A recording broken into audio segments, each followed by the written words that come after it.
Assalamualaikum warahmatullahi wabarakatuh. Perkenalkan kami dari kelompok 1 Akuntansi Manajerial A. Di sini kami akan mempresentasikan tentang analisis keuangan terhadap UMKM lucifaclean.id. Oke, untuk profil perusahaan lucifaclean.id sendiri, lucifaclean.id adalah sebuah perusahaan yang resmi didirikan pada tahun 2021 di Kota Surabaya, Jawa Timur. Sejak awal kehadirannya, industri ini lucifaclean membawa visi untuk menjadi penyedia layanan perawatan premium terdepan di Indonesia. Perusahaan ini secara khusus memfokuskan diri pada jasa pembersihan, perawatan, serta perbaikan berbagai jenis barang pribadi meliputi sepatu, topi, tas, dan helm. Oke, dan tentunya lucifaclean.id ini didukung oleh tenaga ahli profesional serta teknologi modern dalam proses perawatan. Lucifaclean berupaya memberikan hasil terbaik yang tidak hanya menjaga tampilan barang tetap prima, tapi juga memperpanjang usia pakainya. Sejak berdiri, Lucifaclean berkomitmen penuh untuk menghadirkan layanan dengan standar kualitas tinggi. Memahami betul bahwa setiap barang pribadi memiliki nilai sentimental maupun fungsional bagi pemiliknya. Oleh karena itu, UMKM ini selalu mengutamakan kepercayaan pelanggan melalui pelayanan yang berprofesional, teliti, dan terpercaya, sehingga mampu memenuhi kebutuhan masyarakat urban yang semakin peduli akan perawatan barang pribadi mereka. Oke, selanjutnya ada struktur organisasi dari lucifaclean.id ini sendiri. Yang pertama ada tim manajemen yang mengatur seluruh operasional bisnis. Lalu ada tim layanan pelanggan yang menangani pertanyaan dan permintaan layanan. Lalu yang terakhir ada tim operasional yang dimana melakukan proses pembersihan, perawatan, dan restorasi. Nah, lalu buat lokasi dan kontak dari UMKM ini sendiri, yaitu pertama ada lokasi utamanya di Jalan Mendokan Semampir Indah nomor 79 Surabaya, Jawa Timur. Lalu UMKM ini juga menyediakan drop point di kedai kopi Si Abang Surabaya, dan untuk media sosialnya ada Instagram @lucifaclean.id. Nah, buat target pasarnya sendiri itu ada 4, yaitu ada pelajar dan mahasiswa, penggemar fashion, eksekutif, dan juga profesional muda. Lalu selanjutnya ada inovasi dan transformasi, yaitu yang pertama ada adopsi dari teknologi, ada ramah lingkungan, efisiensi proses, dan pertumbuhan yang berkelanjutan. Buat visi dan misi dari UMKM ini sendiri, yaitu visinya menjadi penyedia layanan perawatan barang pribadi terkemuka di Indonesia yang mengedepankan kualitas, profesionalisme, dan kepuasan pelanggan. Lalu untuk misinya yang pertama ada menyediakan layanan perawatan barang pribadi yang berkualitas tinggi dan terpercaya. Kedua ada mengedukasi masyarakat tentang pentingnya merawat barang pribadi untuk memperpanjang usia pakai dan menjaga penampilan.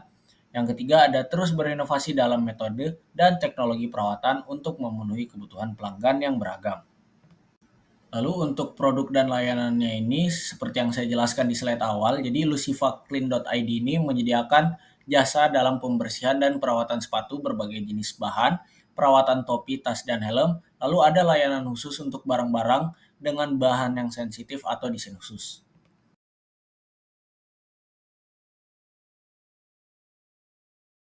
Nah, buat target pasar utama dari lucifaclean.id ini adalah individu yang peduli terhadap kebersihan dan penampilan barang pribadinya, termasuk berbagai kalangan masyarakat yang aktif dan memperhatikan perawatan barang pribadi mereka. Dengan meningkatnya tren fashion dan kesadaran akan pentingnya perawatan barang pribadi, perusahaan ini melayani pelanggan yang mencari layanan perawatan berkualitas tinggi di Surabaya dan sekitarnya.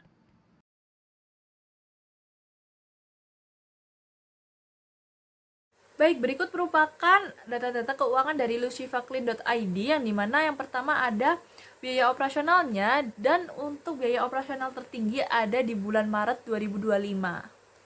Baik, selanjutnya merupakan tabel pendapatan yang dimana ada harga rata-rata untuk setiap layanannya, lalu juga total transaksi tiap bulan yang dimana total transaksi paling banyak itu di bulan Maret 2025, dan ada pendapatan yang dimana otomatis pendapatannya paling banyak di bulan Maret 2025. Baik, berikut merupakan laporan laba rugi dari lucifaclean.id, dan dapat dilihat bahwa lucifaclean.id sepanjang bulan Januari sampai Maret 2025 mengalami keuntungan.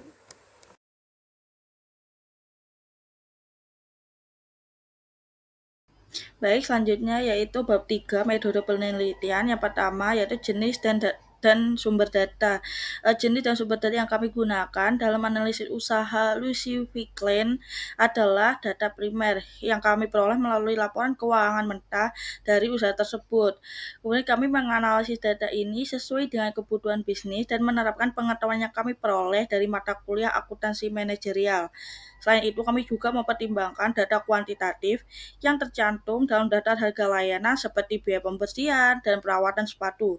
Dengan mengintegrasikan analisis keuangan dan informasi harga, kami dapat memberikan wawasan yang lebih komprehensif mengenai kinerja usaha dan potensi pertumbuhannya di pasar. Nah, di sini kita akan membahas metode analisis cost volume profit. Nah, jadi tujuan analisisnya itu untuk menilai hubungan antara biaya, volume, dan laba untuk pengambilan keputusan manajerial dari UMKM tersebut. Untuk metodenya itu analisis akuntansi manajerial berbasis cost volume profit dengan pendekatan kuantitatif. Lalu untuk alat analisis utamanya sendiri ada contribution margin, break even point, margin of safety, dan degree of operating leverage. Lalu ada break even point yang dimana itu adalah suatu kondisi dalam kegiatan operasional perusahaan di mana total pendapatan yang diperoleh sama dengan total biaya yang dikeluarkan, baik biaya tetap maupun biaya variabel. Pada titik ini perusahaan tidak mengalami keuntungan maupun kerugian, artinya laba bersih itu sama dengan nol. Lalu buat rumus BEP sendiri itu terbagi menjadi dua. Yang pertama ada rumus dasar perhitungan BEP dalam unit seperti di pojok kiri bawah, lalu ada dalam bentuk rupiah seperti di pojok kanan bawah. Nah, lalu selanjutnya ada manfaat analisis break-even point. Jadi manfaatnya itu dapat menentukan volume penjualan minimum. Lalu yang kedua ada perencanaan evaluasi kinerja, pengambilan keputusan harga dan produksi, dan manajemen risiko.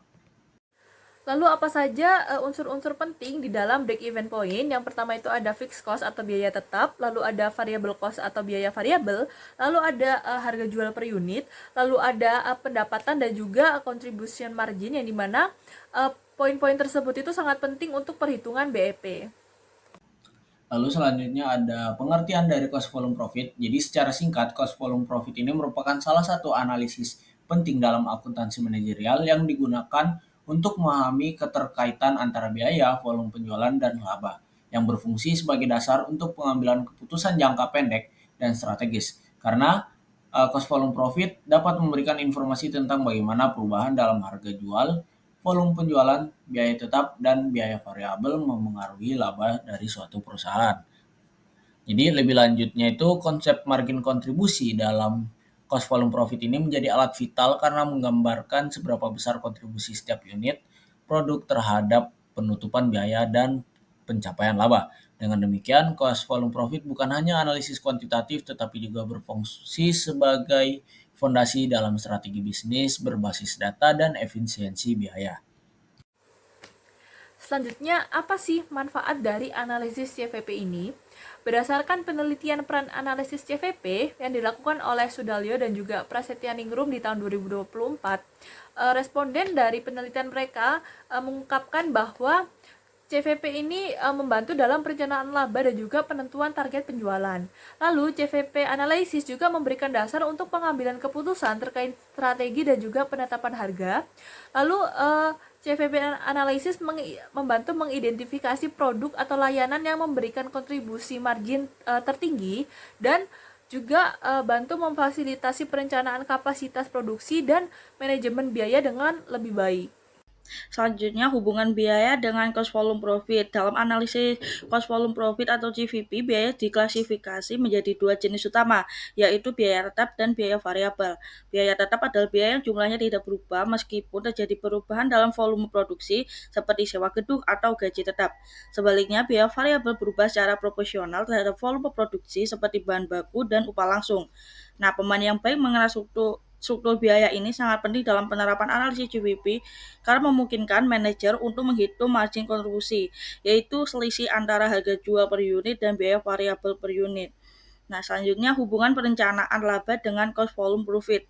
Nah, analisis GVP memainkan peran yang sangat penting dalam perencanaan laba perusahaan karena memberikan dasar empiris dan kuantitatif untuk pengambilan keputusan strategis. Salah satu manfaat utama dari GVP adalah kemampuan dalam membantu manajemen merancang strategis penetapan harga Dengan menggunakan analisis ini, perusahaan dapat mengevaluasi dampak perubahan harga jual terhadap margin kontribusi dan pada akhirnya terhadap selain itu GVP juga memungkinkan perusahaan untuk menentukan target laba secara terstruktur. Nah, selanjutnya margin of safety atau MOS menurut Kuswardani 2020 adalah indikator yang menunjukkan seberapa banyak penjualan aktual dapat turun dari proyeksi tanpa menyebabkan kerugian. Nah, perusahaan dapat merencanakan strategi bisnis dan membuat keputusan yang tepat untuk menjaga kesehatan finansial. Selanjutnya yaitu Degree of Operating Leverage atau DOL. Nah, ini adalah ukuran yang menganalisis pengaruh biaya tetap terhadap kemampuan perusahaan menghasilkan keuntungan dan mengukur sensitivitas laba seperti EBIT terhadap perubahan penjualan. Nah, untuk rumusnya sendiri adalah presentasi perubahan EBIT dibagi dengan presentasi perubahan penjualan.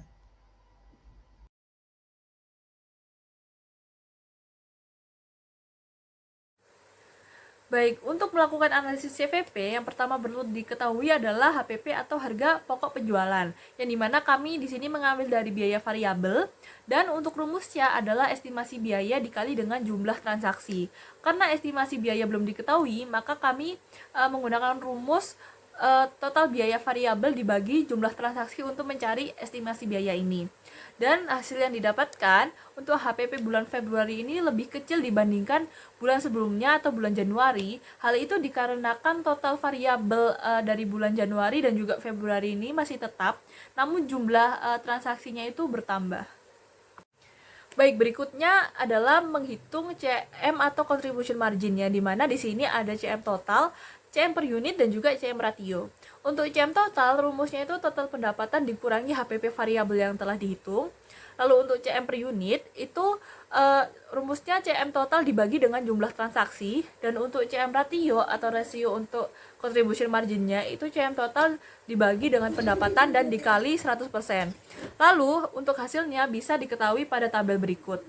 Dan didapati pada bulan Januari hingga Februari untuk contribution marginnya itu meningkat dan pada bulan Maret itu menurun. Mengapa? Hal itu dikarenakan CM total itu meningkat pada bulan sebelumnya. Namun jumlah transaksi juga turut meningkat banyak pada bulan Maret. Dan hal itu juga berpengaruh pada rasio atau CM ratio yang persentasenya itu pada bulan Maret ikut mengalami penurunan. Nah, selanjutnya ada analisis dari break-even point, yang dimana definisi break-even point sendiri, titik di mana total pendapatan sama dengan total biaya, yaitu biaya tetap dan ditambah biaya variabel tanpa laba ataupun rugi. Untuk BIP totalnya sendiri selama 3 bulan, dari hasil analisis kami itu sebesar 425 layanan dengan pendapatan sebesar Rp20.636.151,81, yang dimana realisasi aktualnya itu berawal dari bulan Januari hingga bulan Maret tahun 2025, yang dimana transaksinya ada sebanyak 392 layanan dan pendapatannya sebanyak Rp26.295.000. Selanjutnya kita menghitung margin of safety dan degree of operating leverage, di mana MOS bulan Januari sebesar 17,6%, sebanyak 1.411. Interpretasi penjualan masih bisa turun 17-28% tanpa rugi. Dengan presentasi 5,86. Untuk bulan Februari sebesar 21,7%, sebanyak 1.823 dengan presentase 4,75, dan di bulan Maret sebesar 25,88%, sebanyak 2.423 dengan presentase 3,86. Nah, kesimpulannya perusahaan dapat dalam posisi finansial aman dan berpeluang tumbuh melalui ekspansi.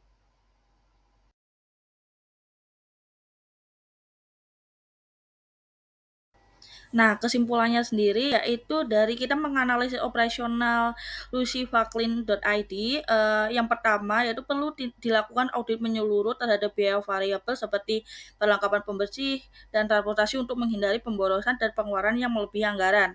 Yang kedua, peningkatan keuntungan dapat dicapai dengan menambahkan layanan bernilai tambah seperti paket perawatan atau layanan ekspres yang dapat meningkatkan margin per layanan. Nah, selain itu menambah volume transaksi juga berpotensi menurunkan biaya tetap per unit asalkan tidak merubah seluruh beban biaya secara menyeluruh. Oleh karena itu, strategi yang tepat dan terukur sangat dibutuhkan agar pertumbuhan bisnis laundry sepatu lucyfaclin.id ini tetap efisien dan berkelanjutan. Baik, selanjutnya merupakan rekomendasi dan juga implikasi manajerial yang bisa diterapkan oleh lucyfaclin.id. Dan untuk rekomendasinya, lucyfaclin.id bisa melakukan audit dan evaluasi untuk biaya variabel mereka, lalu mengembangkan strategi upselling untuk layanan yang ditawarkan, juga memaksimalkan jumlah transaksi mereka. Lalu untuk implikasi manajerialnya, itu mereka bisa mengidentifikasi potensi untuk berhemat, lalu memberikan ruang untuk meningkatkan laba total dan menaikkan jumlah contribution margin per unit. Lalu dengan menurunnya biaya tetap per unit nantinya, itu akan mendorong efisiensi dan juga profit nantinya yang didapat akan lebih tinggi. Baik, sekian dari kelompok kami. Terima kasih. Wassalamualaikum warahmatullahi wabarakatuh.